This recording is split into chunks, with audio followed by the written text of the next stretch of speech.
Episode number 14. High energy, right? 14? Midway through the teens almost. Midway, almost through the teens. We're getting up there. We're getting up there. It is late January. Are we just going to start pretending? Yeah, wow. What date is it next Friday? Yeah, wow. That nuclear bomb is crazy. We keep promising something's going to happen, and yeah, clearly nothing's happening. Clearly nothing's happening. Even when something does happen, it's like, what are we going to do? Talk about it? Although, this is the first week that we have we talk about hot takes. There were takes. We took in some takes. Things were took. We took of some takes. Oh, clever. I don't know. We partook.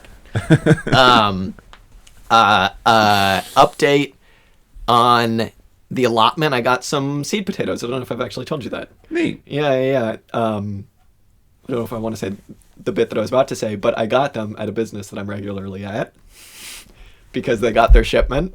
And I just happened to be there. So hanging around waiting. Just hanging around waiting for the potatoes. In front of the queue. Yeah. Very excited about that. Do you know what variety they are? Do you know when they crop? Yeah, I didn't get first earlies or second earlies. I just got the main crop. Okay. Because I think you plant them all at the same time, and I was just like, I've heard the first early, second early terminology and have no idea what it means. Me neither. So I was just like, I'll just get the thing that says main crop. And it looked like Does that mean like autumn? I don't know. I have no idea. I can look. I just put them under my bed because you don't want sunlight or whatever. But sure. I saw some in a different shop.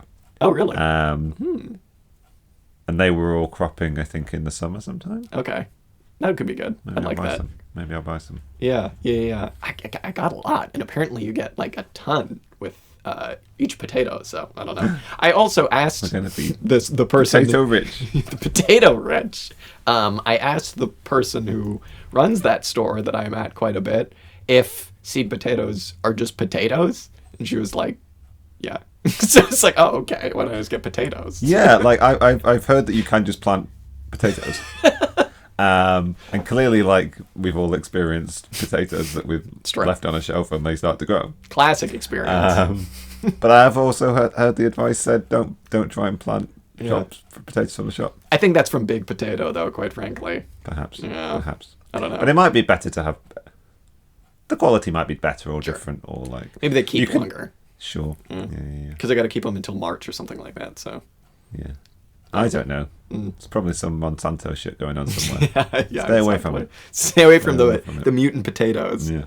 I've been going through potatoes like crazy, though. All I want to eat these days is just like lentil soup and hot potatoes, and that's it. It's just hot food. Because, and here's your other update, the weather still sucks. We've been saying that it sucks for a long time, but I'm officially, I think, as of like yesterday today, over it. Because it was snowing in the... Over it or done with it? Well, I wish I was done with it. Pretty much the entire rest of the country, it was snowing, like for the last few days. Not here. It's just been raining. Not even been that cold. It's just been like... Yeah, the cold end of wet or the wet end of cold. My heating's been out for several days, so it's been I see. No good. Yeah, that makes sense. Well, maybe tomorrow we'll get some snow. Great. Great, I gotta go to work tomorrow. It's sick. Actually, we will be getting snow tomorrow. I know that because I looked it up. Actually, what's going to happen is it's going to snow in the morning when I have to go to work, snow for the first few hours when I'm at work and I have to be working outside during the coldest part of the day. Then it's going to start raining at the midday, so looking forward to that. When you get to go inside, it stops raining. I'll be in and out all day. Yeah. So what are you going to do? Such is life. Wow. What an episode we have for you today. It's different. It's great. I'm stoked. Yeah, absolutely. First interview in Auxiliary Statements history. This is awesome. Put this together. Dan, tell us about who it is. We could not have hoped for a better guest. Oh, absolutely not. That's a gentleman. And a saint. Veteran podcaster. Tom O'Brien from Alpha to Omega podcast. Very exciting. Very, very and cool. And of Emancipation Network fame. Joined us to give us all the takes. Just chat shit. Talk about some politics. Talk about some theory. Talk about Aaron Bastani. Stick around until that bit. For all you Aaron Bastani fans out there. Unless you are Aaron Bastani. Unless you're Aaron Bastani. Maybe not. In which case, stop listening about 30 minutes in or so. Although we will have you on the pod if you want to come on. Aaron, come on. Come on the pod. We got a question to ask you about your wet mouth. But man, this was so much fun. It was so cool. Tom's awesome. Smart dude. smarter than us. Sure, for sure. Yes. But I had a blast. It was our first time doing this, so there were some technical difficulties. I had some technical hiccups. I mean, we all did. Internet faults. Dan hops in and microphone malfunctions. Still not sure if that's going to show up. I think it did. At one point, Tom's like, "Jack, your microphone sounds bad," and we were like 40 minutes in, and I was like, "Cool, okay, awesome." So haven't really gotten around to editing it yet, but presumably there are some bits that are some hiccups. Maybe there aren't. So if there aren't, ignore what we're saying. But whatever. It's awesome nonetheless. Yeah. Forgive us. Yeah. Forgive us, please. Forgive us. What was your favorite bit before we hop into it?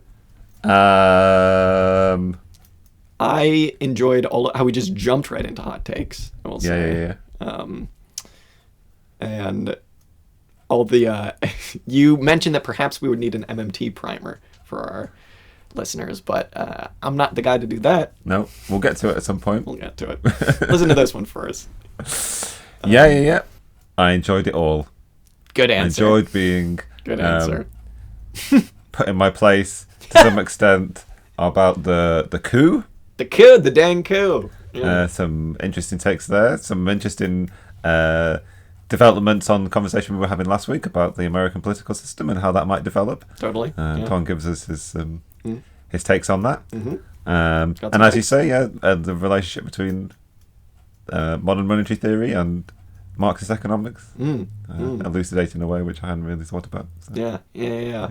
All fascinating stuff. Smart dude. And yeah, I don't know what else there's to say other than it's just very surreal, I think. Also, I mean, I've been listening to Tom's podcast and the various podcasts he appears on for, the better part of the last decade. Yeah.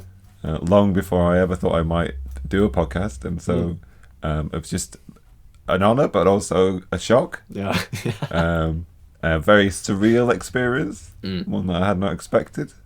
But yeah. Super thrilled that it happened. Yeah, totally. And I hope you guys are too. Yeah. So, presumably all of you listen to Tom's show From Alpha to Omega. If you haven't, though, or you want some suggestions, they are just finishing up the 18th Brumaire reading group, which has been awesome, fantastic, because I know last year sometime, early last year, I sat down and read through the 18th Brumaire, and past the first, 5 or 10 pages, I was really struggling, because there's a lot of historical background that you need, blah, blah, blah, blah, blah, and once you get past kind of the eminently quotable bits, there's a lot of very quotable stuff in it, but the stuff that everybody knows. Everybody knows. Wayne, the three bits everybody knows are all on the first page. Exactly, yeah, exactly. It really helped me out in understanding it and getting through it. So definitely check that out.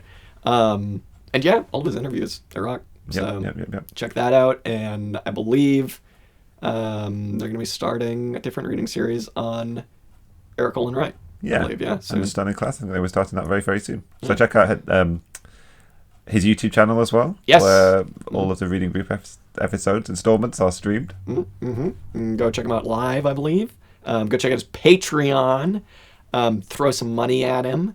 And enjoy the interview. Before we should say that, welcome. You're listening to Auxiliary Statements. Wow, I'm Jack. I'm Dan. Thank you for being here. Wow, what a Both good time. Jack and the listeners. I'm talking to the listeners really, but also thank you, Dan. Thank you for joining me, Jack. Enjoy the interview. All right. I guess we're good to go. I guess we can just begin. Welcome, everybody, whoever's watching. Jack, Dan, Commandante Alpha From Alpha to Omega. How you doing, Tom? Not too bad. Well, you gave away my real name. Damn it. Oh no. Oh God. Panic. Yeah. I don't know. How should we begin this, Dan? I mean, I guess we could just go right into... We don't have an established way to enter the podcast except to introduce it at the end. So as long as we remember to introduce the podcast at the end. I'll tell you how we begin it. Our first question. Tom, how does it feel to be Auxiliary Statements' very first guest? I don't know. That good, huh? Well, we're thrilled to have you. Thanks very much, lads. Yeah, quite an honor. I don't know. You've been in this game a long time. I'm just Good some bloke in podcasting. the room, literally just some dude in the room. I know nothing. You know what I mean? My opinions change every minute, so I'm going to be entirely inconsistent throughout all of this interview. Yeah, well, we figured we'd get some hot takes from you towards the end. I was listening to your emergency Q Putsch live stream. Yeah. I was really hoping we were going to get some hot takes about people being like, "This is the beginning of the end of American empire." But sadly, everyone was very level-headed. What do you Nothing's get? happened in the past week. We were hoping something. Yeah. That happened. I think it's just are we doing hot takes now? Give us, Tom. Please. Give us your hottest take. Oh God, what my hottest take? That's I Give take us a a tepid lukewarm at take. Yeah, Yeah. no, Give us a tepid take. We'll go from there. I just think like people looking at what happened are kind of shocked. Now I know that there's a lot of. I think I listened to one kind of a normie lefty kind of thing that used to be the Real News, and the guy that was on the Real News is now, I think he got kicked out, and now he runs one called I don't know what, the analysis.news or something like this. This guy called Paul J. He's kind of like a kind of a, what would you call him, like a social democrat type left-wing Democratic Party. But he was saying, like, when he was watching what was going on, it reminded him, he was living in Baltimore at the time of the Baltimore protests, and the cops had, like, there was some like demonstration or whatever, and the cops had instructions, like literally the chief of police said to people, like, let them do a bit of writing, let them like burn some stuff down, and then we've got political capital to go in and deal with them. And so like they left like some police cars in strategic positions, just abandoned them, and they got set on fire. Right. And I think there's quite a lot of that that's going on. Like, why does it explain where all the troops and all the cops and everything were? Like, some of it could be Trump's doing, but I think also some of it is probably a ploy by the Republicans to try and get rid of Trump now he's gone. So I think there's some of that. But regardless of the fact that even if it was that, I think it's displayed a huge weakness of American political system. And I think people are going to look at it like and get lots of ideas. So both internally in America and externally in America. And it's not coming back any way better. Like if we thought year 2020 was bad, I think 2021 is going to be worse. Tom, no. Oh yeah, big time. Like somebody tweeted, there was like, somebody sent a tweet around, they said like, this was the first week of 2021. Yeah, and I think there's an element of that.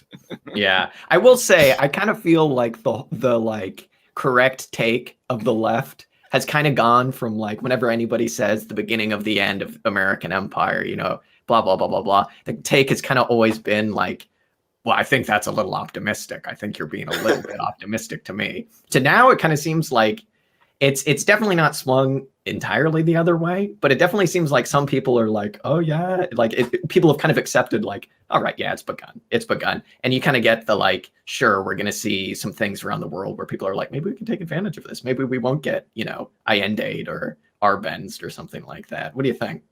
Oh yeah, like, I had a week in the summer where I had no sleep and I lost the plot altogether. But like, at the time I was like, the Communist Revolution's coming. It was totally insane. But I do definitely think that what happened in the summer, it was probably what happened with the COVID, like, was a thing that kind of revealed, the man playing the organ behind the green curtain. Is that was it a green curtain, and was it a man on an organ? It was a curtain, and it was a man with a machine, I believe. I don't know the color, and I don't know if he had an organ or not, but there's I always thought it was an organ. Yeah, it's a long time since I've seen it. But maybe it was his organ. The man revealed his organ. I can just remember a big mouthpiece that he speaks into, the voice changing thing.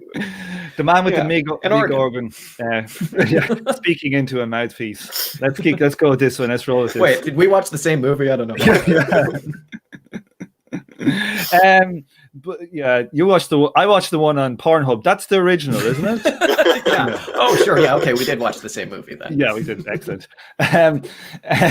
But I think, like, the veil has come down to a large extent. Like, I just think, like Dan, you grew up in the UK, I'm Ireland, close enough. Mm-hmm. Like when we were growing up in the 80s, I know you came from a more lefty household. I came from a very normie household.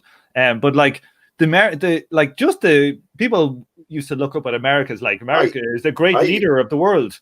Yeah, I don't know. I always used to almost like wish I was American kind of thing. It felt like that's where the culture came from, or like that it was interesting and cool to be an American somehow. I suppose that's my kind of like childhood version, perhaps, of this kind of the awe that people might have had of our allies across the Atlantic, kind of thing.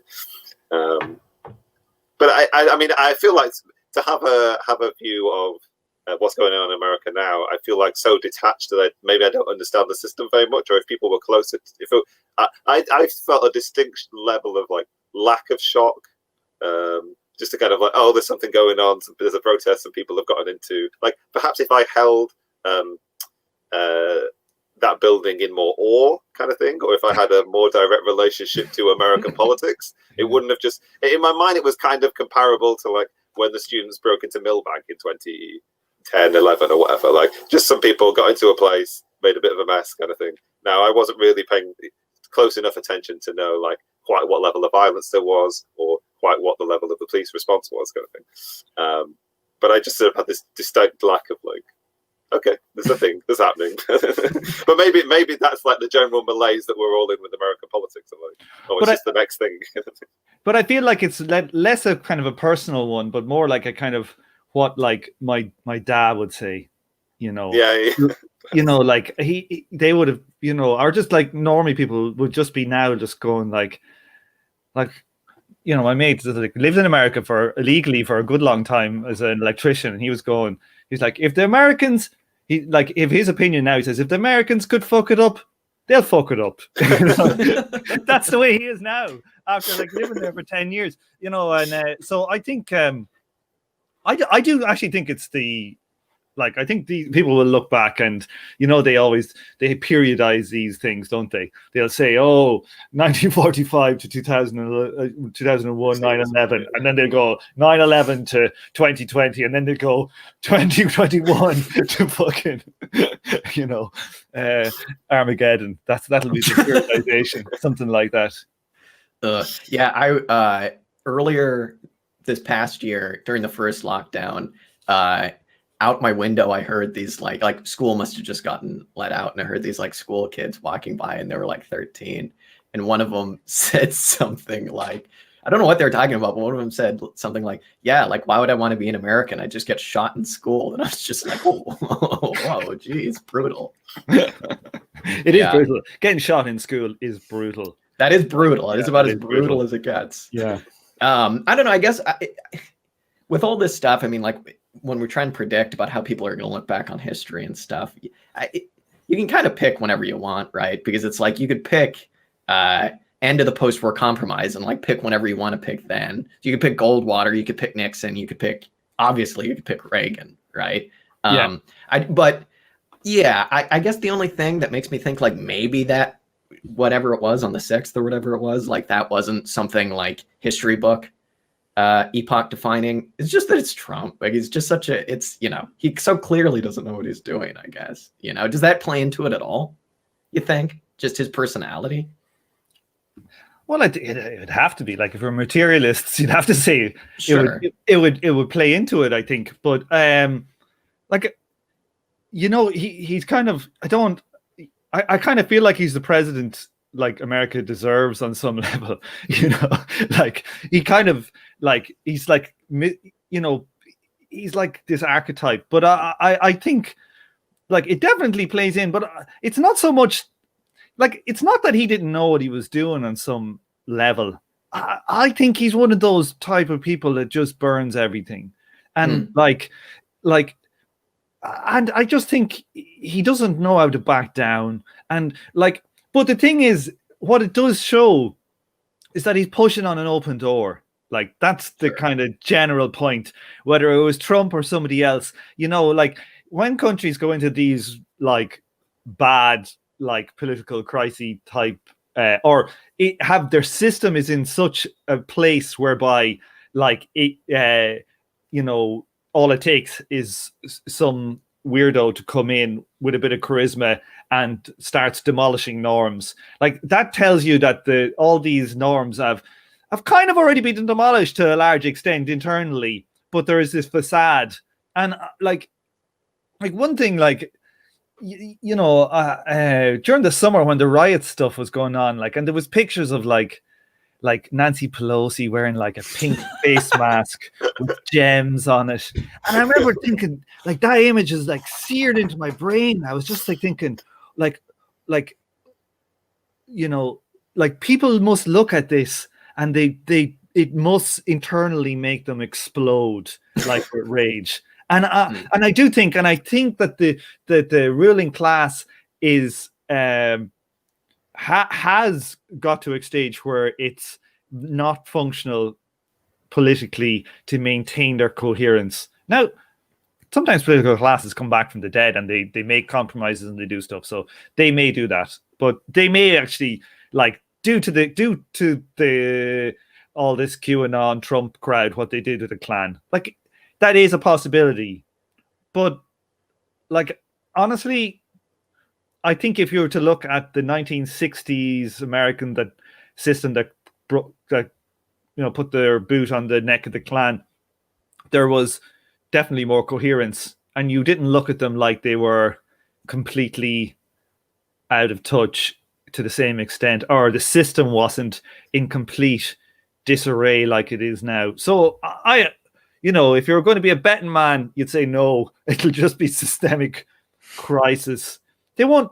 Yeah, it'll just be systemic crisis and external events and internal events just causing stuff to fray even more. Like, I'm not gonna lie, I was on Twitter and I saw one of these like Trumpian guys, and he was in like the House of Representatives the next day or something, and he was doing a speech or something, and he started talking about like how all the Washington Post had, or the Washington Times, is that the right wing one? I always mix them up. Is the Washington Times the really right wing one? Yeah, Times. Yeah. Yeah. Are they owned by like the Moonies in South Korea? I think they're owned by the Moonies. I think they are. Possibly. Like, yeah, it's like, but they had like something where they had like these face recognition stuff, and it basically they made this out that these were actually people from the Black Lives Matter. This was like and the guy was quoting this, and like, you could hear half of like the other side of the chamber was going, ooh, oh, I can't believe he's saying that. But then he made some crappy point about like the police, and then all his backbenchers around them all start cheering.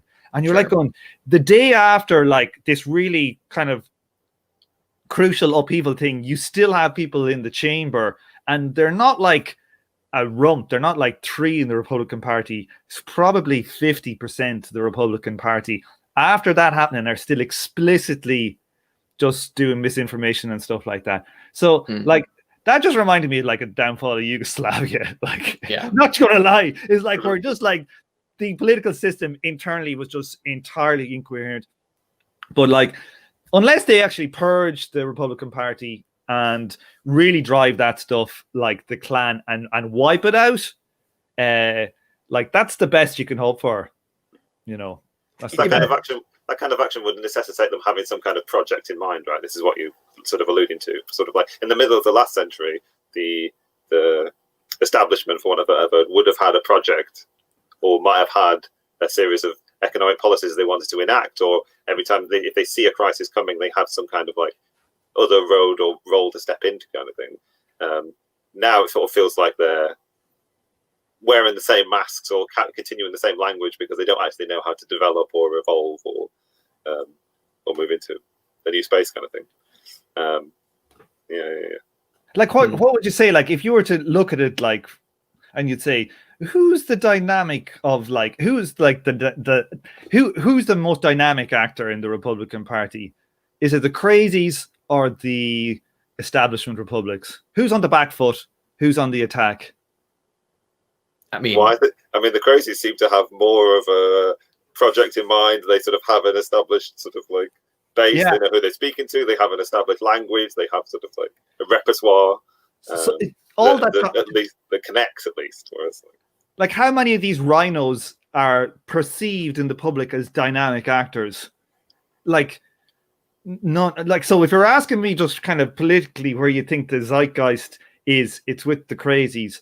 And like, and on the other side, like, well, crazy is probably a pretty bad term, but like, you know, like the actual more fashy side of it. But then on the systemic point of view, and you look at all these polls of young people all being like, calling themselves like socialists and communists or Marxists or some kind of whatever, anarchists, like compared to being pro-left versus pro-right-wing, like systemically, does capital want to stamp out a counterbalance force to the left? So like, no. So Yeah, like, yes. so if they actually want to like actually purge the Trumpite wing of the Republican Party, this fascist adjacent, fascist part of the party, like their only way systemically to me that they will do that is if they subsequently try and eradicate and push down the left, some other means, at the same time. But like that's very difficult if you've got like 100 million young people and you're basically kind of getting 50 million of them and like kind of politically crushing them, you know, versus crushing a few like you know, not this, I don't know, I'm not going to say just a few, but you know, I think it's like, I think the ruling class, that's their only two avenues, is like either leave the Trumps alive and like let the chips fall where they may, we control the system, you know. The bourgeois survived the, you know, World War II in Germany, they didn't lose power, did they? You know, or they can try and purge both wings. I don't see them purging just the Republicans, because there's they act as a counterweight. You know, it's not your rhinos going out to the Black Lives Matter protests and saying down with Black Lives Matter. You know, it's literally the Trump kind of faction that's doing that. Yeah, Dan and I were kind of speculating what we think the kind of like establishment Democrats are going to do when it comes to trying to deal with the like few, it seems to me like few Republicans, at least in the House, who seem like they still want to be, you know, like not crazy full-on Trumpians, you know what I mean? And so we were kind of trying to figure out, like, do we see the Democrats kind of trying to partner, like whatever that would mean, with these kind of like softer Republicans, you know, again, softer, like to kind of try and create this like more of like a centrist kind of deal within the House.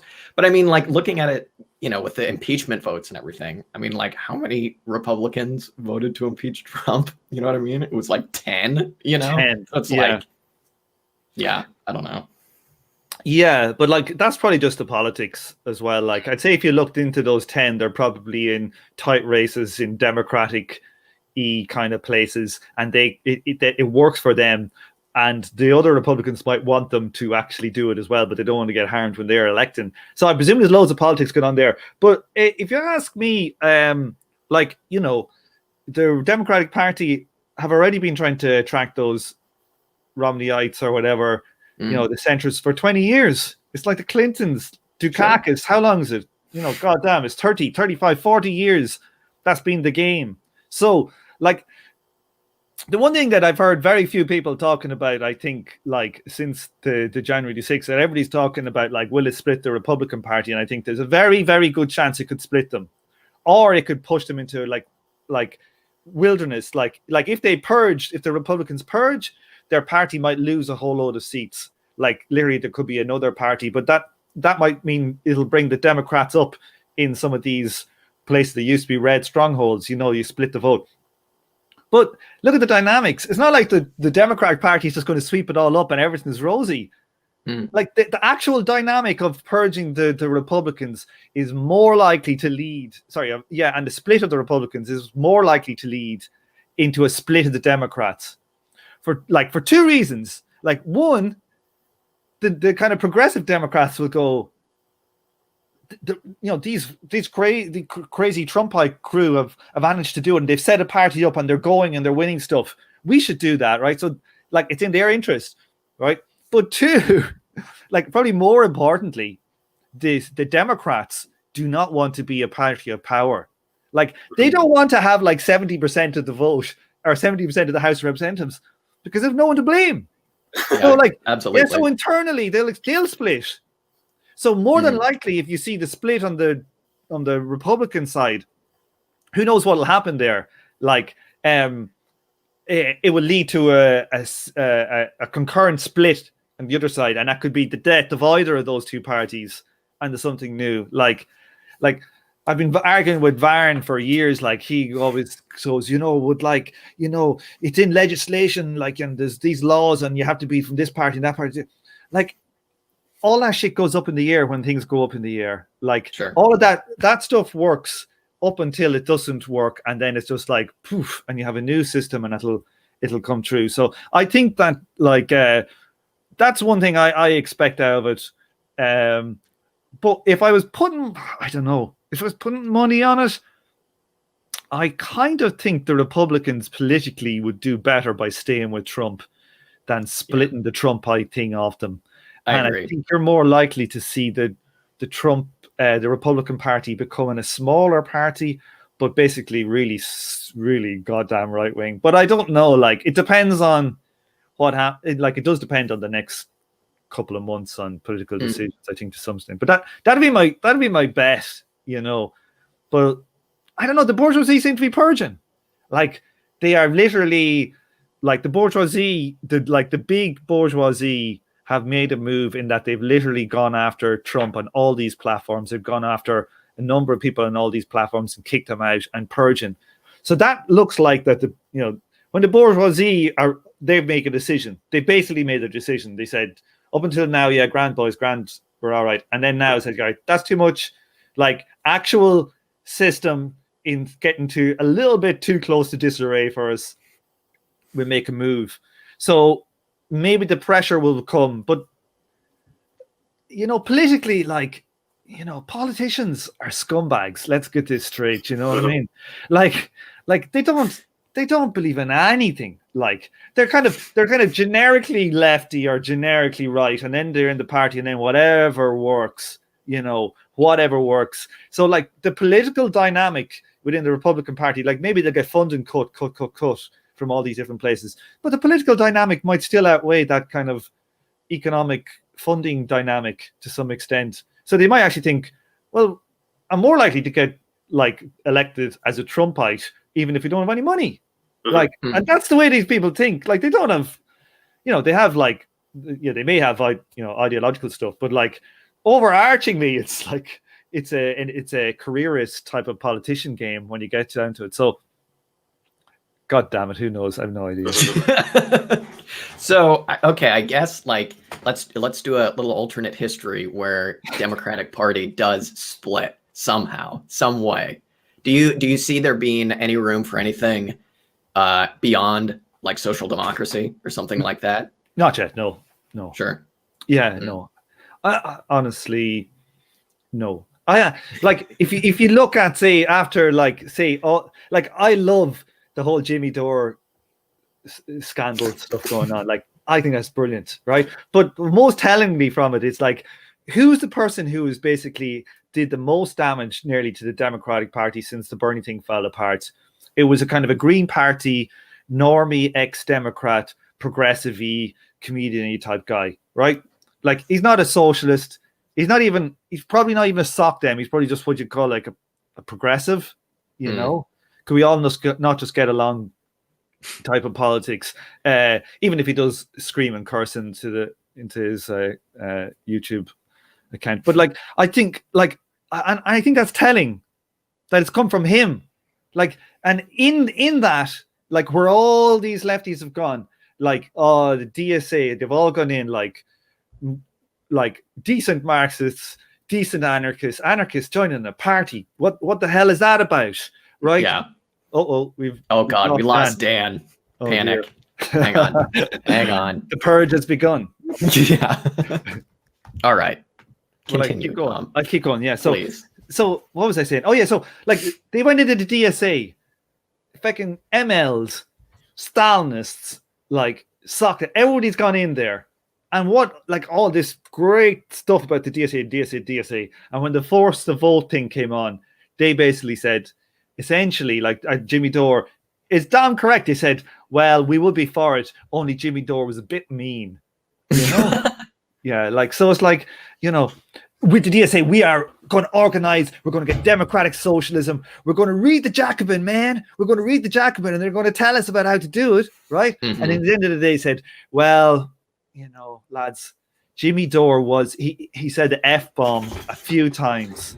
So I don't think we can actually go and fight and encourage people to fight in the politics, which makes me, leads me to believe like that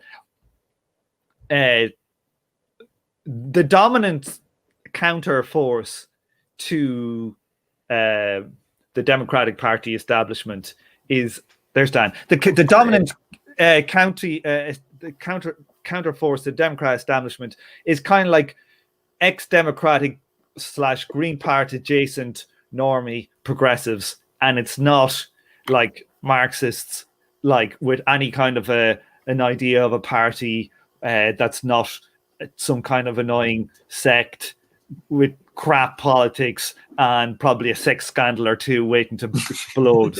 You know what I mean? Sure. Yeah. Famed friend of the people, Jacobin. Yeah. Don't get me started. You know, we're in the Emancipation Network, the podcast I'm in. There's a few of us when we group together, and we pitched together to put an ad into Jacobin magazine, and they put it in the one after Bernie like basically tanked. We put one in. Oh, amazing! Like, up you guys, but we put it, and you know where they put it is they put it into basically the crease, so you couldn't read something because it was in the crease. That's honestly pretty awesome. At least they know you're their ideological enemy, kind of thing. They know how to. Yeah. You're being treated like an enemy, which is perhaps like. It was nearly worth the money just to get that, just to get like 2 fingers on them. It's like $400, and then they just like, let's put them in the crease where you'll have to like cut your issue in half to find out who these guys are. That kind of leads me into a bit of a different kind of question. Is that like, I know I certainly like used to be quite a bit of a lib. You know what I mean? Like, I don't know, growing up, I was like always like, you know, the left of the Democratic Party, you know what I mean? And it was just like Kerry and stuff. So I kind of want to know like the kind of path that brought you to the righteous path, so to speak. You know what I mean? Because like I know there was definitely a time where I was reading Jacobin and I was like, this is the real deal, and like Tribune and all that stuff, and I was like, wow, this is some radical stuff, you know. What was kind of the impetus for you to kind of break with that?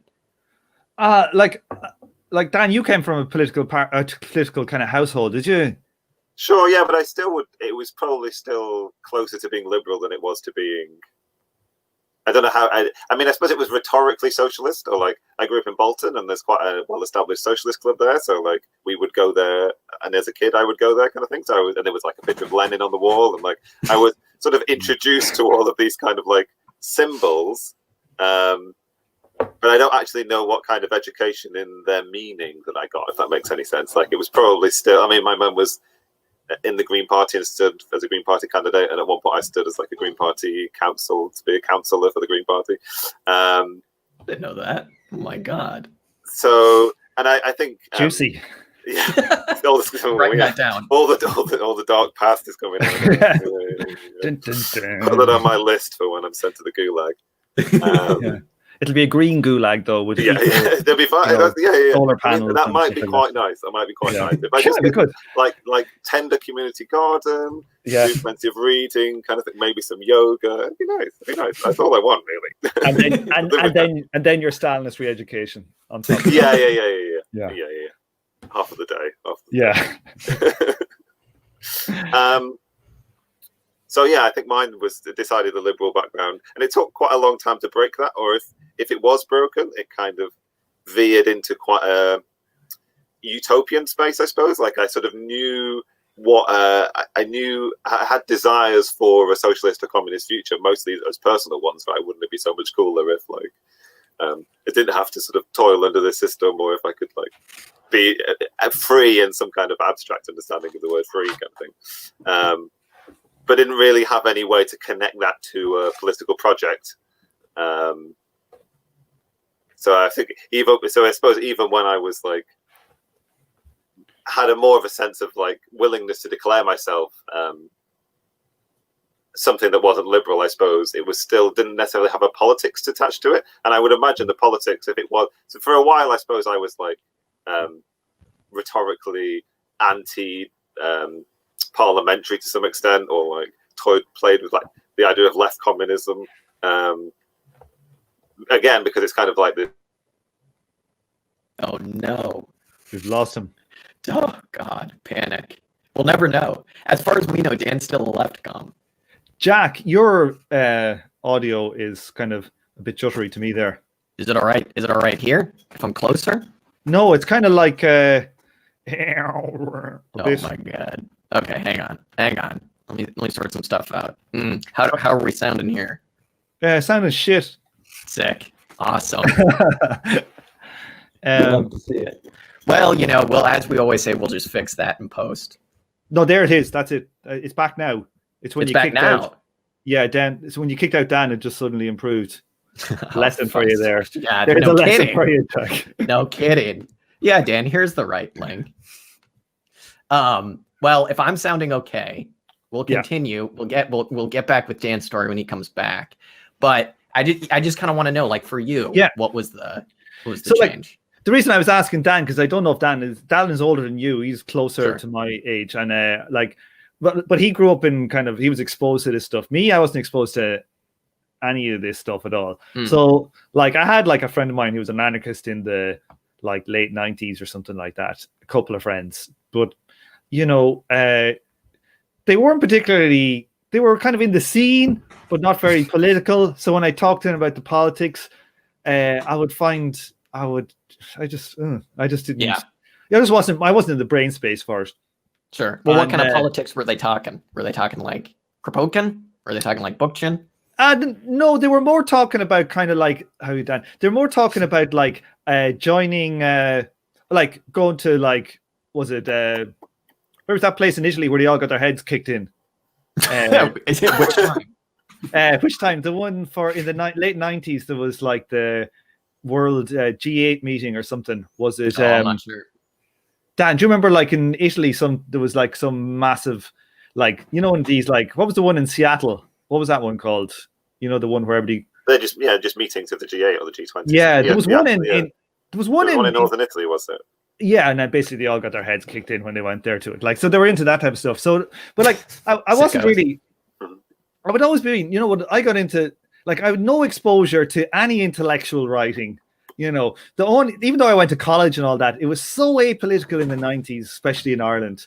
Like in Ireland, you were either like into the IRA, and Sinn Féin, like that was it, or you were just a normie. Like there was essentially nothing else that I was ever exposed to. And even in college, where you think you could be, like I used to go to all the debating societies, never once heard the word. Literally, I never once heard the word socialism or communism.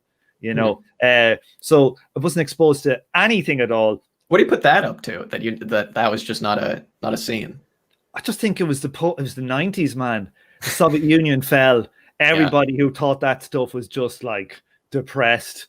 And in Ireland, like the politics, not really since the 20s or the 1910s and 20s was there like a radical social element. So it was basically just like, are you like an establishment party or maybe a slight like to put it into context, the Labour Party in Ireland would only ever get 10% of the vote.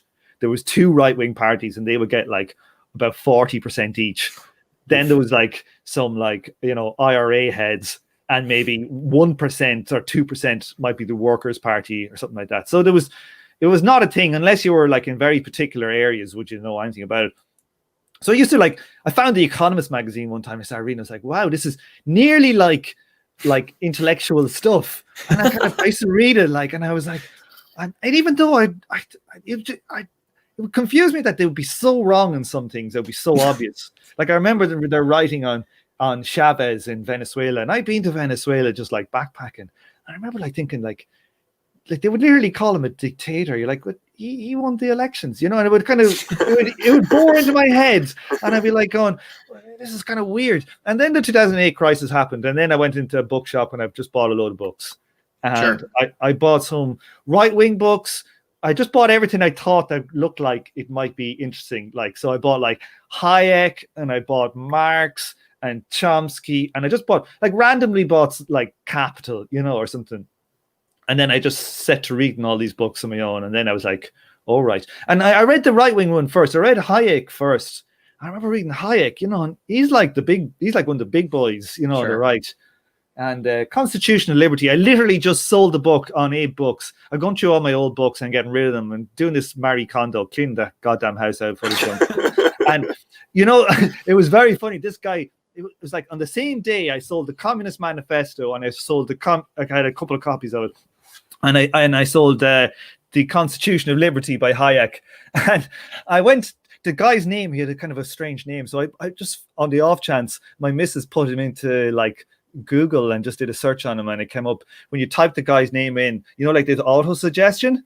So it was the guy's name space, and the first auto suggestion was the Brexit Party. So there you go. It turned out like he was like a Brexit Party councillor or something like this. Yeah, our advisor to the Brexit Party. So he's only actually starting to read goddamn Constitution.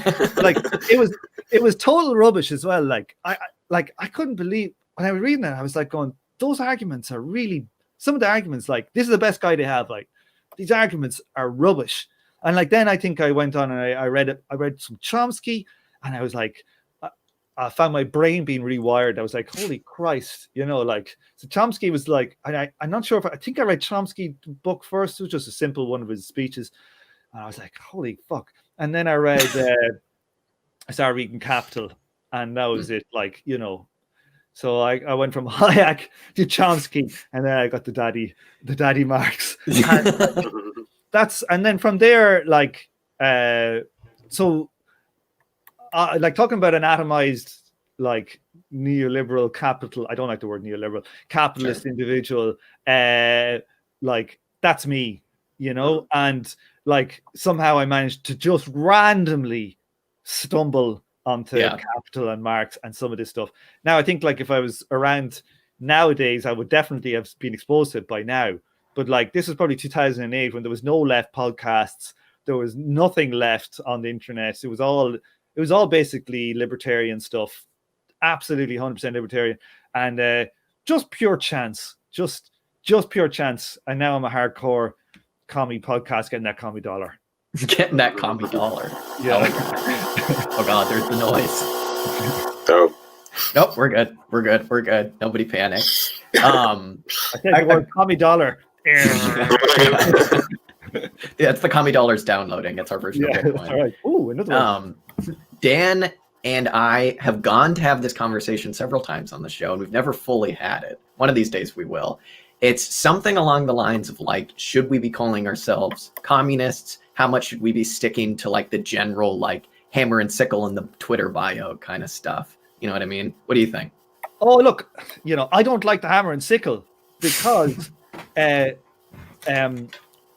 still background noise there from Dan. Is there? Wait a minute. Wait a couple seconds. There's a little bit. I wonder if I could, like, mute myself until it's gone. Until I'm quickly. Oh, it's gone. I think it was gone anyway. By the time we went to mute, like, yeah, who knows? Fuck it. I know. I just thought if you're recording it, then it'll drive you mad. Look, I think certain symbols, like, let's talk about the symbol, like the hammer and the sickle, right? I think the hammer and sickle as a symbol can make sense, say, in India, right? Sure. Where you have a peasant class, right? But what does it mean to be a hammer and sickle in the UK or in America, where there's like, it means Soviet Union is what it means. It actually means the Soviet Union, right?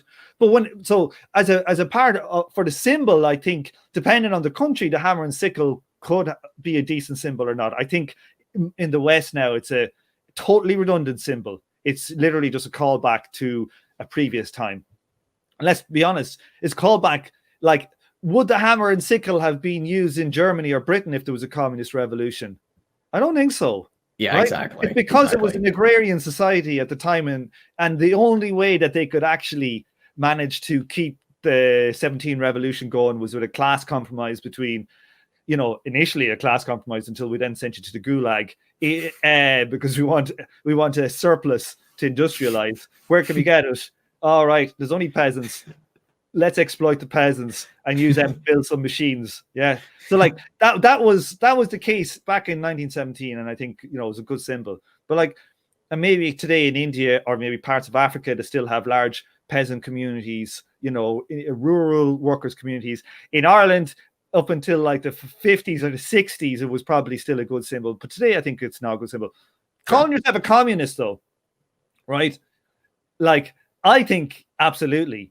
And the reason why I say that is, like, I used to think this. So, like, I think if you listen to my maybe, 7 or 8 years ago on the podcast, I might have said, "Oh, we need a rebranding or something." But like, look what happened. Like, when Biden beat Bernie Sanders, right? Did the Republicans say Joe Biden is a centrist Democrat, or did they actually in their ads, they actually call him a radical socialist, right? So if you're going to be called a radical revolutionary socialist or a communist, you might as well fucking be one. You know what That's I mean? Absolutely true. Yeah. So I think, like, if you think, like, and I think on the other side of it as well is that like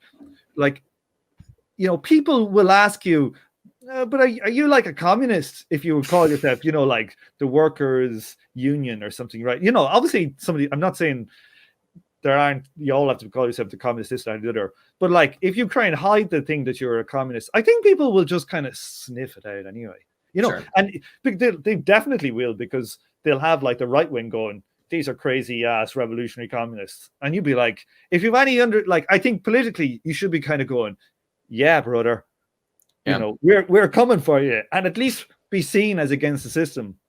But I think the thing is, like, I think it's different as well today, because there is no gulags. Yeah. China is like, who looks at China today and says it's communist? The billionaires in China, the goddamn billionaires in China. They crack down on strikes, in China. China is probably fairly akin to like 1950s Britain, as in for state ownership, but it has a different, like, one-party system of rule. So you have a system of a party with factions as opposed to multiple bourgeois parties. And there'd be other differences, but I'm just talking general structure. If you're an alien coming down, you would go, oh, it's just like they have the value form operating, right? Going to get technical here, sorry, but it's like they have the value form. They've got competition, they've got private ownership, and they've got state ownership. They've got some state control of private stuff, but not total, as in very, very far from total. You've got accumulation of capital. You've got the dynamic since the accumulation of capital is you've got the Chinese Communist Party going to the right. You don't have them going to the left. Like, I think it's plainly obvious. You had the same move in Vietnam. I don't know what the hell's going on in North Korea. I haven't a clue, right? But like, you have, that is the dynamic. If you were to look at it, I think you can see that, like, the dynamic that happened from all of the communist revolutions globally in the 40s, the 70s, whatever, in the last century, most of them were in backward peasant developmental countries. So backward, I'm not trying to be pejorative, but and they managed to industrialize their countries, but they didn't break the value form. They didn't go towards communism, socialism, whatever. They ended up basically being a developmental back into capitalism. I think we're seeing that dynamic in China. You're more likely to get China going communist if there's a communist revolution in the West, to be honest with you. I think the chance of an internal Chinese revolution, communism revolution, are very slim. So I just think, what was the question? What were we talking about? Sorry. Should we call ourselves communists? No, we should call ourselves communists, but the hammer and the sickle, I think, is an outdated symbol. That's the way. Sure. And also, the thing I was trying to get to, I know it took me a long time, but there's no external, the term communist in the 50s in America was or the 60s, basically thought you were a Stalinist, right? Mm-hmm. Sure. In 20, 30 years, Stalin is going to be the equivalent, right, to Napoleon in World War I or II. People are going, Napoleon, the short bloke with the funny hat, right?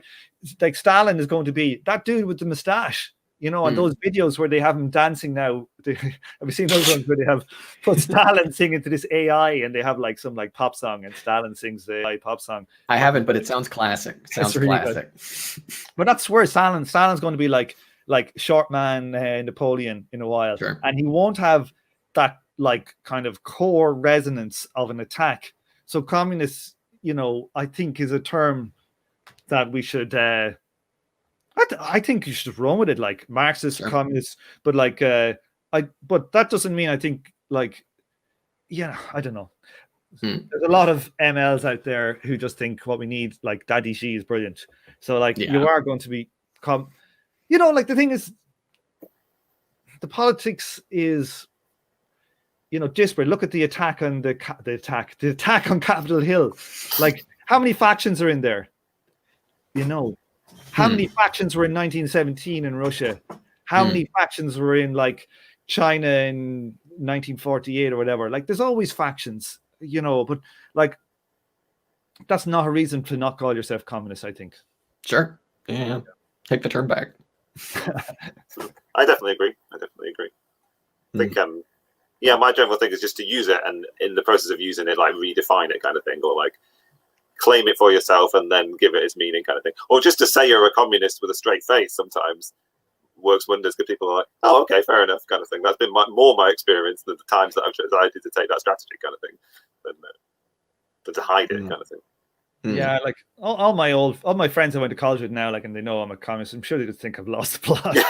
Sometimes you are just people's wacky communist friend kind of thing. Yeah, maybe it doesn't create space for you to for them to turn to you for answers kind of thing. Yeah, let's not ask Tom or Dan. Yeah. I'll tell you about the value. Tell you about how the value form operates in China. Yeah. All right, Dan. Did you have anything else? Tom, we don't want to keep you too long. What do you got, Dan? I had two kind of questions. One was going to be about your general sort of research project from Alpha to Omega, because it sort of really started out as this kind of, although you interviewed people with political questions in mind, it was so much more focused on like interviewing Marxist economists and other sort of heterodox economists and sort of MMT types. And it feels like it's made this transition to being more political. Whether that's like a thing that you've decided, sort of settled that question for yourself and you've sort of moved, or maybe it's like now being involved with the Emancipation Network, it sort of led you into different areas kind of thing. I don't know whether that was a conscious thing. What I would say, you're back, Dan. I'm muting you, Dan. Yeah. No, that's a good question. Do you know what, Dan? Like a big lot of it is that when I start doing it's very difficult for me to get the time to do research on like individual economic topics or books and interview somebody about a paper and stuff like that. That's a big amount of effort. I remember I was listening to your podcast in the middle of the past decade, I suppose, and your podcast would come on like monthly kind of thing. And I remember there were times I'm like, when's Tom going to come up with a new podcast kind of thing? not to like guilt you for the amount of work that it took, because clearly you interviewed different people and you had to do a huge amount of reading for all of those interviews kind of thing, and they were all really sort of fascinating and engrossing kind of thing. Well, that's it. Like what I find is what I'd like to do is to I find the reading groups that we do is more political work, and it entails us like reading one book, which is not that much, right? But then we discuss about it. Now I have a lot of you have editing, you're editing 45 episodes on a 200-page book. It's totally insane. A revolutionary strategy. So but for me personally, it kind of works as a podcaster to create content. So there's that. Like if I was full time on it and my Patreon was actually giving me average industrial wage, and I could actually I would like to be doing more of the kind of in-depth discussion on a particular paper or an author of a particular book. That'd be my preference.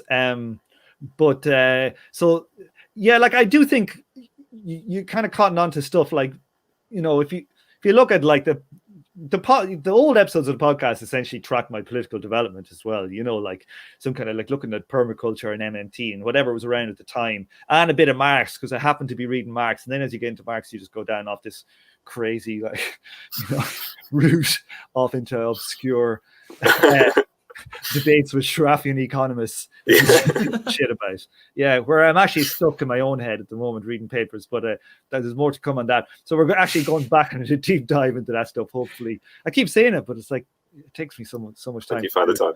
Yeah, but so, like I would like to be doing absolutely more of that. But yeah, like it is, you know, it's just very difficult to get the time to read all this stuff. You know, another thing I would say is like, when you have a kid and like you have a job and I'm home educating, it's very hard to get time. So like, you know, I would love like my kid to be 4 years older. Yeah. If I had like a full, like I have a wage off Patreon, and I would be doing it like a lot more intensive stuff, but it's just what I can manage. But I do think like I have kind of essentially come to terms with like the role of MMT, because that was something that struck me. Like you read Capital and it's all about gold, and it's all, you know, the stuff on money in there is to me like you know, and in the MMT stuff was kind of around the internet at the same time. You know, he would even on Max Kaiser, you get goddamn MMT. You know what I mean? Like, so, God, I haven't seen Max Kaiser. Wait, what's happened? What has become with Max Kaiser? I don't know. Trying to sell somebody gold somewhere, aren't you? He's like Derek Barnes' evil twin brother. Yeah. I must say that to him. That's a new one. Write that one down. You heard it here first, folks. But I do think like the MMT stuff I found interesting. I think, you know, it's amazing now because apparently there's this like critical theory MMT school, and they're applying like critical theory writing to MMT, and apparently it was inspired by one of my shows. Congratulations. The guy's name, like, it rang a bell to me. I was like, God, I've recognized that name from somewhere. And I went into my Google Mail and I was checking around. I did a search and I found out. And he'd left a comment on one episode saying, "This is the episode that really turned me on to this stuff." I was like, God damn it, I'm responsible for this shit show. But so it's like the MMT stuff is very interesting. I think there is resistance between Marxists to deal with paper money and to actually get a proper theory of it. And in Marx, I've done a close reading again of chapter 1. I don't think there's anything in there that rules out paper money. And certainly in the TSSI, getting technical now, but the temporal single system, the Kleiman and that school's like interpretation of what Marx was saying, which I think is correct. Not going to say anymore. That's just correct. All these other value form stuff and all these other Schrafian stuff is just mind-bendingly bad interpretations of what Marx read. You cannot, like, the fact that some of these people have respectable careers is just mind-boggling to me. You know, as a layman, and you get into these indecipherable arguments, and you get down to the end of it, and you're like, that's their point. That's their actual point. It took me 4 years to get to this. That's the point. And then you're like, fuck's sake, right? So, so you've put MMT to bed because you're sick of reading all of these other bad takes on Marx and the value form. No, I just feel like that there is the MMT analysis of the operations of money and floating currencies is correct. Mm-hmm. That's what I would say. But when you get to the politics of MMT and you get to this stuff, it's basically just sock them all over again. Mm-hmm. You know, that there's nothing radical, like, well, unless you want to call the New Deal radical, I suppose it's kind of a break from capitalist orthodoxy, right? But you're not going to get no communist revolution. You're not going to get the end of value form relations. You're not going to get the end of capital versus labor. What you can do probably is get a reducing crisis out of it, but economic crisis. But what it'll end up doing is shifting the focus of capitalist crisis from economic crisis into the political sphere, okay? Because the end game, if you follow the logic of MMT, right, the end game is a system whereby you end up having capitalist planned government. Mm-hmm. That's the end game, right? Because the rate of profit's going to be coming in, and it's going to be cutting into the rate of profit, and firms are going to be becoming more unstable. You'll have a distribution of firms. Say if the average rate of profit is 2%, right? right? Half of your normal distribution of profit for firms will be in the negative. They'll be losing money, and the other half will be making money. So the state would have to come in and basically purchase up excess from the lose-making ones, right? So you end up with the state deciding basically to give a certain nominal amount of profit to certain capitalists, right?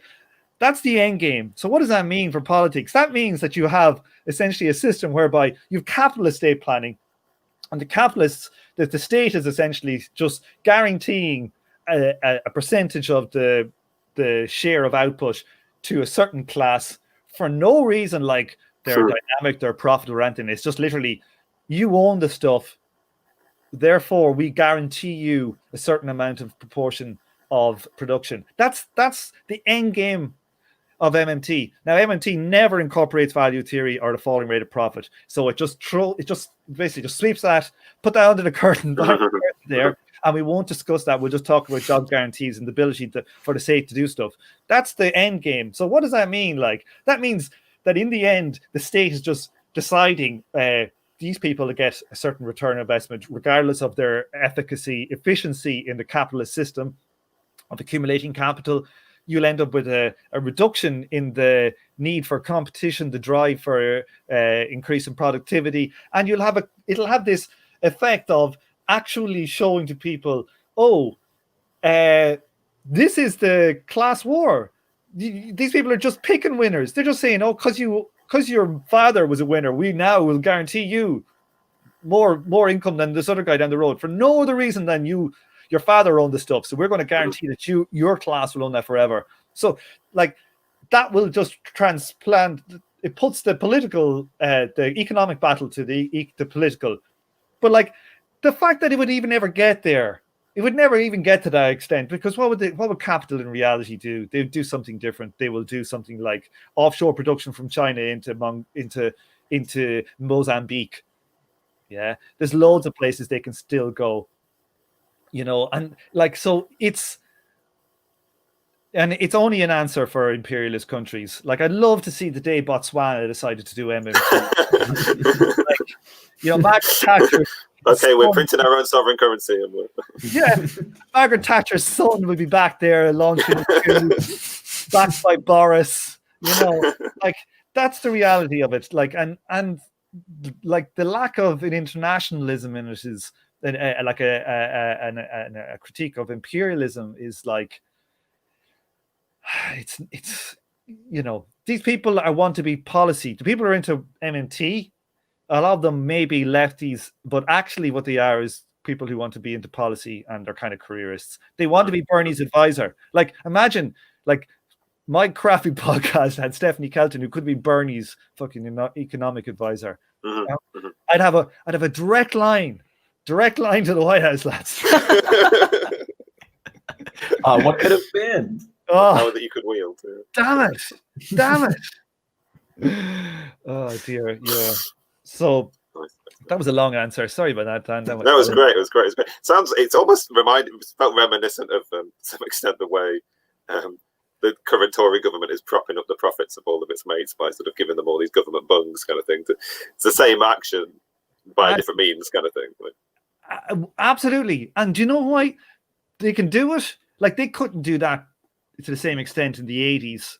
Like, like in Ireland, Ireland was so corrupt. Like, when growing up in Ireland, there's just corruption scandals all over the place. Like, our prime minister had 50 million euros worth, this is in the 90s, of unexplained income. Like, the guy literally bought a couple of islands off the south coast. Like, he owned islands. Like, he's on a prime minister's salary of like 100 grand. He's buying like £5 million islands, like, and putting like endangered rare deer into them. And you're like, what's going on here? Well, Boris Johnson must be jealous because he's complaining about how he can't live on his prime minister's income, isn't he? So.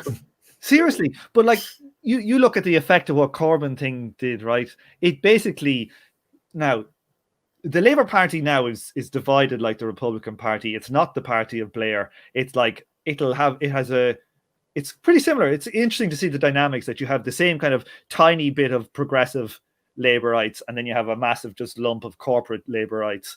And but the people who support the party don't like the actual MPs, you know. And I think the same in Democratic Party. People are much to the left of the representatives, but like the fact that Corbyn fluked, you know, he picked a winning lottery ticket. Somebody, so like it's like somebody just he just fell over into the leadership, you know, of the Labour Party. But it was actually seen as a serious threat. And you saw all of the media. They actually didn't come down on him too hard the first time because they just thought he'll do nothing. Yeah, he'll just get smashed. But like the second time in the second election, they just went for him. Like they went for him so hard. Every paper. There was no paper. Was it the Daily Mirror? Or wasn't even like, was it the Morning Star? Yeah. It was like literally the Morning Star. Like, you know, an actual communist paper was the only one that supported him. And like since then, like the Tories, they know they can do whatever they like, right? Because nobody wants to allow like the risk of the Labour Party in while the mood in the Labour Party is in a certain state. So literally they've got carte blanche to go and be as corrupt openly corrupt. Like it's kind of nearly like America. You know, America has been openly corrupt for quite a while. But like when you were growing up, Dan, British politics wasn't openly corrupt like it is now. Do you think that's true? I mean, I've heard it said that like local politics has always been very corrupt in the UK, or like at least for the Blair years kind of thing, mostly with like housing, sort of property development, that kind of thing. Like all of your councillors are also all of the biggest landlords in the town, kind of thing. But to the sense that it was present at the highest sort of like echelons of the government, kind of thing. Not so blatant. It's definitely not so blatant as it is now, kind of thing. I am forgetting the Iraq War. Let me. Let's not forget that. Wow. Oh dear. All right. Well, Dan, anything else for I don't know. I had written down revolutionary strategy, but that's a big kind of words to open that book. And also a general. Could you just give us a quick summary? Very good book. Yeah. I think I've started reading. I haven't read it all. I'm very excited to dig into it. Partly because it does fill that gap between kind of like what I was describing before I was rudely interrupted by my internet connection. That gap between like utopian politics and then having something practical to do. Like it's to some extent, at least, like it puts in place some metrics of filling that void, kind of thing. Whether it's the entire answer, I don't know, but like, I'm keen to get into it. I don't know whether you had any general takeaways that you'd come away from that reading, kind of thing, without telling us the entire premise of the book, kind of thing. I don't know. Maybe set out. You asked me a question. I ramble for 14 minutes in the wrong direction. That's how I do it. That's how I do it. So anyway, permaculture. No, tell us about China. Yeah, China. I love China. So, you know, the revolution. I just actually released another couple of episodes today for interviewing Mike McNair about this stuff. But I think it's an excellent strategy. You know, like I worked as a professional poker player for a while, and like you do game theory and you like just actual goddamn strategy, nuts and bolts of strategy and like. Forces, counter forces, balancing your attacks with your defenses, and all this kind of stuff. And you read like all the major like common like lefty existing strategies out there now of entryism and all this type of stuff, and I just think they're all like pretty poorly thought out strategies, to be honest. And I think that book is. Gives a very good depiction of what a communist strategy could be, a successful one. You know, just the idea of building up your forces slowly over a great enough area that you'd be able to defend it, like a continent. Also, making sure that it's highly democratic, unlike a lot of the communist movements have been. Kind of amazingly, I think the movement should be prefigurative. Not that McNair, I suppose he gets into a bit of that, but what else? Sorry, one second. I found it interesting when I was listening to the beginning of that episode that you just put out, where McNair was talking about kind of like the difference between like entryism and also like going where the movement is. I thought it was really interesting hearing him talking about that. You know, it's like you don't pick, you know, where the movement's beginning, you know. Yeah, like, and we got into kind of an argument about some stuff that went, I think it's into the next episode as well. And it's kind of like, I agree with you. You have to go where people are. But like at this stage, like people have learned a lesson about it. And if you ask me, I think people should have learned the lesson now, the people that were there. And it's like, you know, these parties are unreconcilably bourgeois and your enemy. That's the way I look. You look at the Democratic Party and you see like, what would it actually take? Because I think that those parties and the Labour Party, I think they've shown with Corbyn, they'd prefer to implode. Yeah. They are like, you know, kamikaze pilots. You know what I mean? They're like, screw communism, and they'd fly straight into the ship. You know, that's what they would do to you. You know, I genuinely think that, like, but like, if they are there, you have to go, like, if there was a big surge of people into it, you go, okay. Like, I do think as well, like, there needs to be some empirical work. It's something I talked about trying to organize with the Emancipation Network if I get a chance. Like, empirical research on the effect of entryism. Like, where on earth has it worked? Like, where?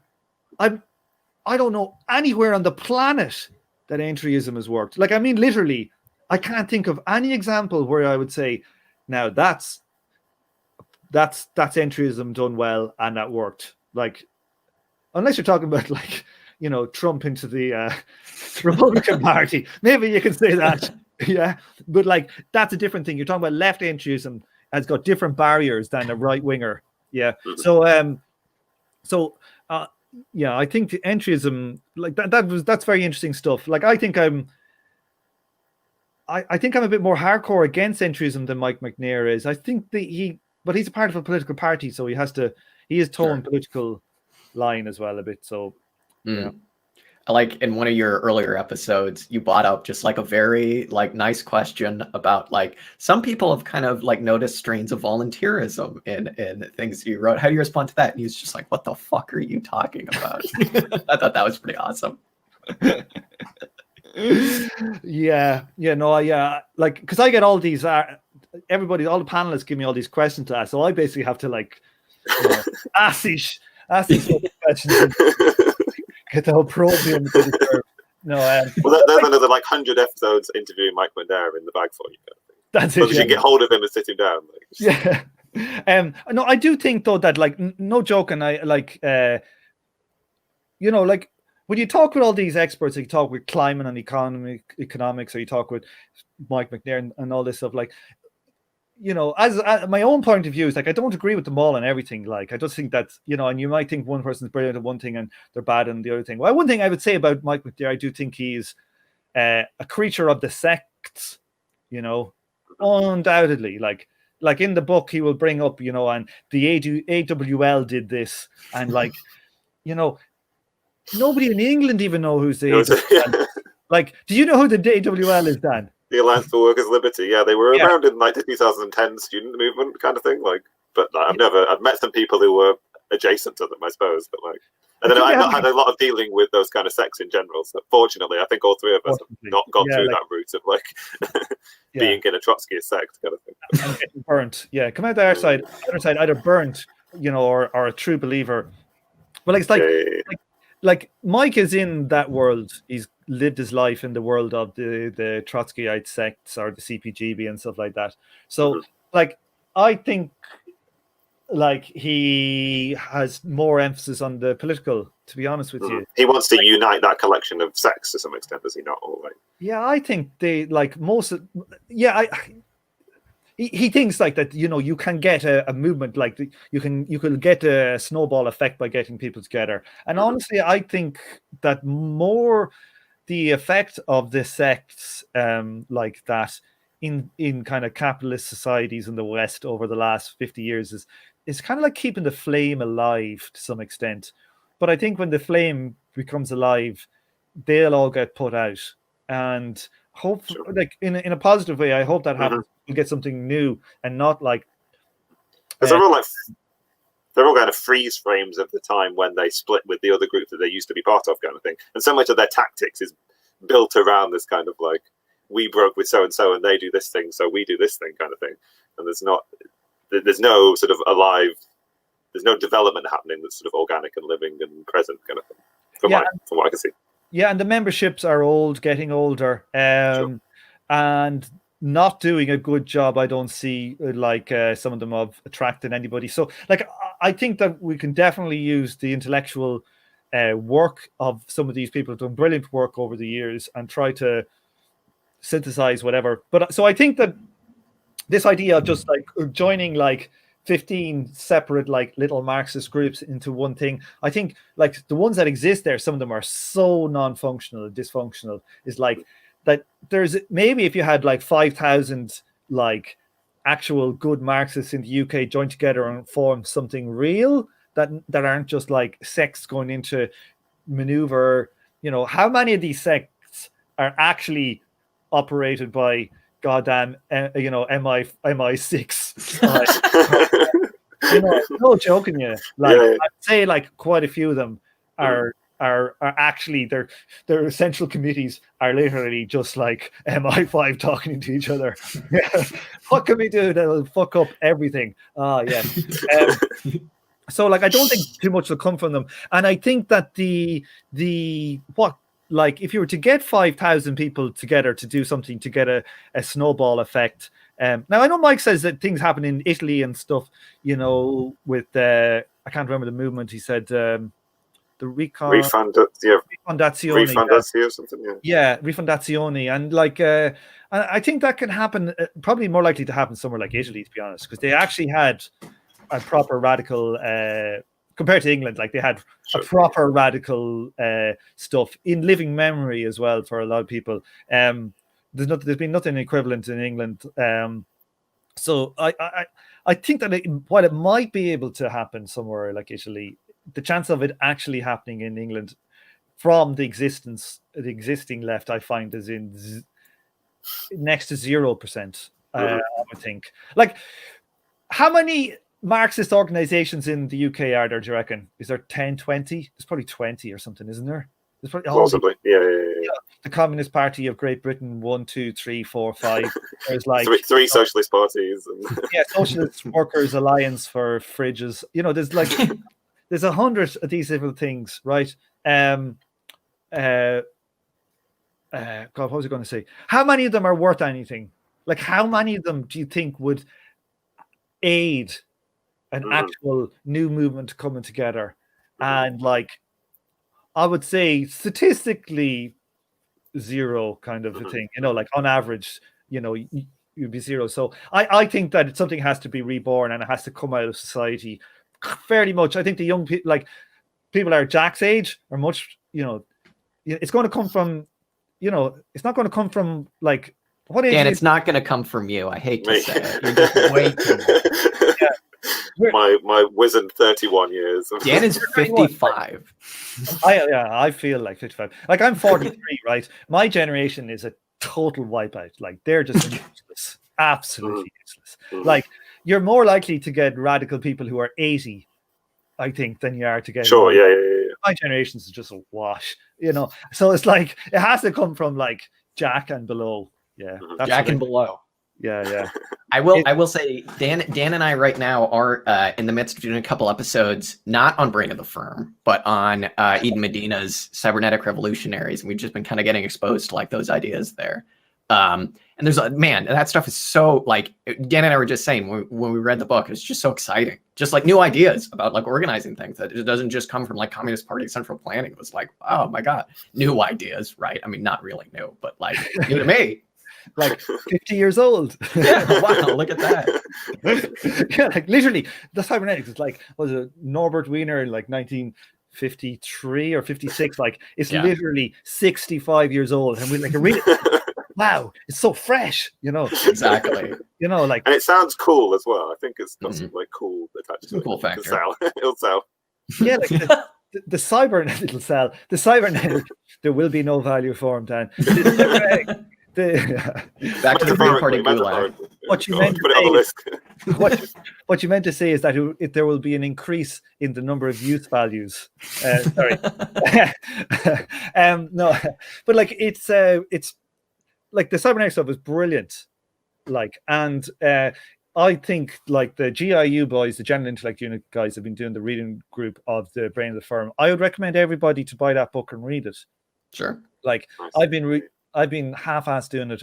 I joined in on a couple of the reading groups, but like that stuff is brilliant, right? And we should be building our party structures based on cybernetic principles, right? It's, to me, it seems like it's a brilliant way of synthesizing like what people like. The general like anarchists look at Marxists and go, you like the tyranny of these like central committees, and like they're goddamn right. They're just they're all just a joke, all these Marxist organizations. And then you have like the Marxists go to the anarchists and go, oh well, the tyranny of structurelessness. And like the Marxists, they're right. You know, you go to the anarchist clique, there's all these people who are the cool ones, and you decide what happens. All right, but to me it feels like you know, like anarchists today, they don't like, I don't think they are into the arguments about like the arguments between Kropotkin and Marx, or they're actually, that's kind of the level it's at. It's like, oh, I don't like structure. Oh, I do like structure. That's the kind of level that it's at. But like, so for me, like cybernetics is kind of like a synthesis where it says, okay, like we have elements of hierarchy and elements of decentralization, and hierarchy itself is not, it's not like a power hierarchy. It's not like I am more powerful of you, you do what I do. It's more like we have different functions within these and how they all interact to make a functioning organization. Because one thing you've got to say about all of the organizational forms that we see on the radical left, they're all like, I can't remember what's exact term, you know, like that he gave in cybernetics, the brain of the firm. It's just like they don't have like some of the core systems. Like literally, like they don't have system like 4 and 5 typically in the Marxist ones or something, or the anarchists, they don't have probably 4, 3, 4, 1, 2, 3, and 4. You know, no, they have 1. They don't have 2, 3, 4, and 5, and so they're both like non-functional designs. They don't last. They don't move. They don't have their own. They're not dynamic. They're not dynamic, and they can't adjust to conditions. Yeah, and they're goddamn either are lacking any kind of control systems, or they have control systems that are completely useless. You know, like in an ML kind of sect or something like that. So I just think it's brilliant stuff. Look, there's so much good stuff out there. There's good stuff, folks. There is. We got good stuff. There's good stuff out there. You know, a lot of bad stuff though too. Sadly, there's so much shit. There is so much shit. Beware people who talk about, here's one thing, beware people who talk about distribution, right? If I absolutely agree. Seriously, they're your enemy. They're your absolutely. Like, yeah. Absolutely. Like that's a really good one. Like, so like I listened to some of the big normie kind of left. I know exactly where this is going. Matt Christman on his live streams talking about how it's about, everybody's a neoliberalized. There's nobody's getting to the core. Like there's no revolutionary stuff around distribution, and you're like, what? You know, I'm misquoting him probably totally. He's probably going to sue me. Fuck. Like, if somebody brings up distribution, like, straight away, and have a look at all these like Tribune or exactly around these, and look at the amount of them that discuss. Now they have a very good marketing ploy, because they know most people that like that stuff actually are more commie than they are, because theirs is a grift, right? And what they want to do is they want to attract you by writing an odd historical one about the Soviets or like fucking Cuba or something, right? And then they'll have like an article on MMT and why MMT is like the communist revolution or something, right? Yeah, and that's their ploy to get you in the door. Yeah, it's all stuff that you could like plausibly send to like your like mom or something like that. Like, you know what I mean? It's all stuff that could like, oh, a liberal could be like, well, healthcare, yeah, that makes sense too. And oh, sure, yeah, the triangle waistcoat, factory fire or something like that. You know what I mean? But it's more, it's more rational if we were to consume less of our GDP in healthcare expenditure, and then we could use the leftovers from that to push a Green New Deal where we could give people health, give people good jobs around where the mines used to be, the coal mines, and then they could have like hundreds of thousands of propellers in Kentucky, which would maybe slice and dice most of the entire state into like shredded duck. But no birds. There would be no birds. There would be no birds. But you would have so much good quality shredded duck and good green jobs. Yeah, God damn it. I thought you were about to go more of a Navarro media route with that, where you're about to be like, and everybody will have the biggest mansion under communism, where we will all be happy to just have big things and we'll just consume. Like, the level of analysis is so bad. No joking, it's so bad. Like, your man Aaron Bastani, I cannot stand Aaron. I find him a very personally, like, regardless of his politics, I find him very personally irritating. Let me just say that, right? Well, this is a good time. This is a good time to say that Aaron Bastani will be our next guest on the podcast. God, could you ask him why he always sounds like he's got too much saliva in his mouth?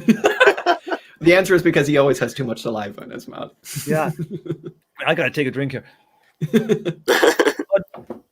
But like in his book on, was it Future Communism or whatever, it was like he had he was talking about how they're going to be mining asteroids soon.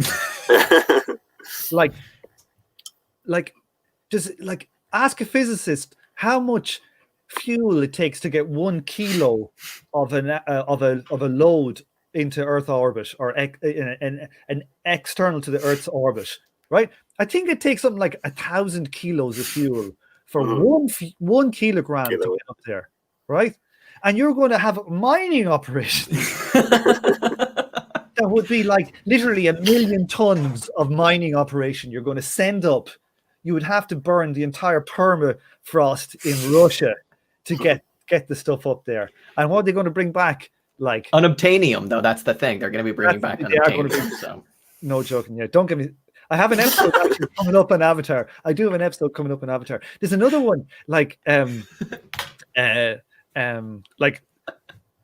have never seen Avatar.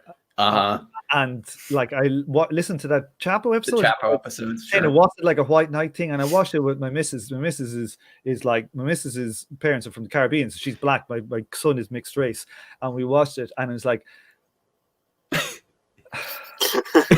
can you say? Like, so we're actually going to do an episode on that. Sorry, there was another thing like about Novara Media. What was it? There was another point I had to make. Beyond your personal dislike of Aaron Bastani, you have a theoretical. The theoretical critique was the asteroid mining. Oh, the asteroid mining. Yeah, there was a. Sorry, one second.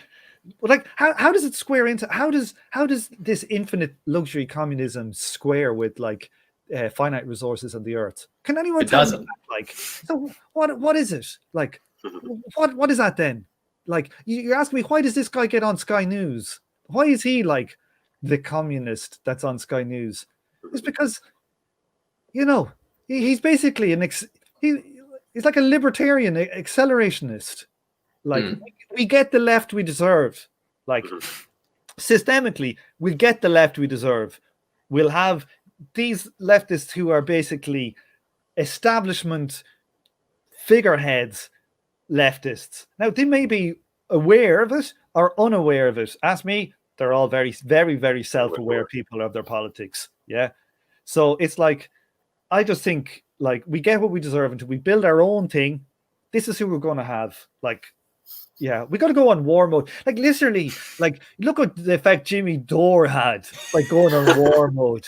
We should be going in war mode. I fully think we should be doing war mode. Yeah. Nice. Yeah, I always wondered with Navarro Media if it's like, I used to kind of be like, well, maybe this is just a ploy to get people to like listen about communism, and it's like, oh, it's not. It's just like I've much more respect for your man Michael Walker on it, who's a social democrat. He's not a communist. Yeah, it's like if you were a social democrat, it's grand. Like, I fully like, you can be a social democrat, grand. We'll disagree, whatever. I really can't stand people who call themselves like, a left com, like, or a communist who's basically like I've heard Aaron Bastani literally on the podcast talking about like how young entrepreneurs aren't doing well, you know, like with Brexit, and like what's it going to do to our young entrepreneurs. I was like, I nearly spat out my cornflakes. I was like, imagine Mark saying, what about the young aspiring real estate entrepreneur? Who's thinking of them in the comments? We got to attract the real estate entrepreneurs. God damn it. What about the cotton mill owner in Manchester? Oh, wait What a minute. about, Engels. Wait a minute. Uh-oh. Yeah. Let's talk about Preston. Well, there you go. I think is that a good place to leave it We've with been there for a Navarre while. Media? Yeah. I don't know. Yeah. Any closing thoughts, Dan? Your end? No. Tom, you seem like you have some. No, I there is one in my head. I had one very specific thing and I can't get it. I can't remember what it was. Next time. God damn it. I said God damn it a lot. It's always the way. All right. Well, there you go. Thank you right. very much for coming on, Tom. This has been a blast. I don't know. Want There you to go. option to plug things? We can obviously include all sorts of links and things. Oh, yeah. To our small number of listeners currently. I'm really bad at plugging things. I always forget. Like, so just like my podcast is From Alpha to Omega. It's a terrible name. Yeah. It was named before I really had any kind of political idea of what the hell I was doing. So it sounds like a weird religious one. I think there is an actual From Alpha to Omega, some like church in America that has a podcast by the same name. Really weird. So it's a terrible. You should see them. Yes. So you won't have any idea what the podcast is by its name or by the symbol I use for it. So all in all, terrible marketing, just like what I'm doing now. But I get in. I like doing comedy stuff at the moment. Yeah. Comedy stuff, good. Emancipation Network. Good Emancipation stuff. Network, yeah. We do a reading group series and really deep dive stuff where like we did one on the Mike McNair book we just discussed. It was like literally I think it's 42 episodes. So I think 42 hours. We're in the middle of we finished the 18th Brumaire. We did which actually talking about a timely reading group to do for what's going on with Donald Trump. It's shockingly, wasn't by my design at all or intent. I hadn't read it before we did it, so I didn't even know what I was getting into. So like that's still being released. There's going to be about 30 episodes of that, 35 episodes. And we've got starting a new one next week, which is, have I got the book here? I do. Wow, look at that. Come on, man. Oh my God. Look at this. Understanding Class by Eric Olin Wright. I have a copy of that on the shelf as well. Oh, have you started reading it yet? I've started to read it a few times. I've read the first two or three or four maybe chapters like multiple times. I always come back to it and start again, kind of thing, and start again. It's hard work. I find. Yeah. We're basically the reason we're doing this is because some people in the network are really interested in kind of dealing with this PMC thing that keeps on popping up, and so that's a professional managerial class, and the Liz Warrenites of the world, and how they're our enemy, and just kind of so this guy's an analytic Marxist. So some of it, I think I find it quite hard to read, to be honest with you. I find it very boring. It's very dry. It's like somebody's notes. Yeah, so much of it is like various sociological debates between different people, sort of like. Yeah. You feel like he's definitely trying to like tick all the boxes, kind of thing. He's not going to like jump to your sort of Marxist answer for how to analyze class or something. But, I don't know. Yeah, like but I think the series will be good because I don't know if I'd recommend somebody to read it, but I think the reading group might be good to listen to. That's the way I put it. So apart from that, no, and the Patreon. But whatever. Commies looking for money. It's pretty Hey, we all need money. It's got to be done. It's got to be done. I'm looking. All right.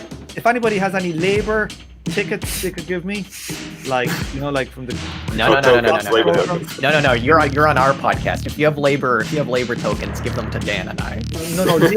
Any labor chits or anything like that, I'll take. Like they're non-transferable. I won't be able to accumulate or anything. I'll just use them for my consumption.